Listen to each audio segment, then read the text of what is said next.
kam luftuar fort, kur kam kërkuar një armë pushim, një detant brenda PD-s, brenda të djathtës, për të bashkuar forcat duke konsideruar Edi Ramën të keqen kryesore dhe më të madhe.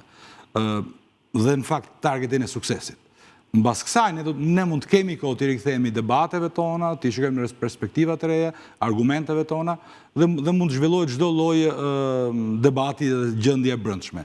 Por unë jam në bindjen dhe kandidimi im është provë se dhe në vetë të parë, mendoj që ne duhet lëmë pas, sidomos në momente kriza është të mëdha siç është betejë për zgjedhje, betejë për rotacion, duhet lëmë pas konfliktet e vogla dhe të bëhemi bashkë për të arritur qëllim të madh. Ka një shprehje në veri kur bie hasmi i madh, gjaqet e vogla mbyllen. Dhe unë kam mbërftesë kolegëve të mi të gjithë kësaj periudhe të mbyllim gjaqet e vogla, të luftojmë hasmin e madh dhe pastaj mbrapa. Ne kemi kohë të zhvillojmë debatin tonë.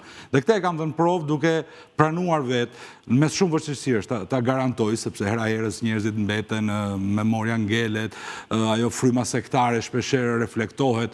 Por të gjitha këto i kam vendosur t'i mbaj, t'i arkivoj, t'i gëlltis, mos i harroj, nuk është se nuk i vëre, por t'i anashkaloj. Dhe çdo ditë i them vetes kur do përballem me situata të tilla, të pakëndshme, me thënë drejtën, por çdo ditë i them vetes ndalu, mos mendo këto, synimi është data 11, tërzojmë Edi Ramën. Mbrapa, ne kemi kohë të zhvillojmë këto debate.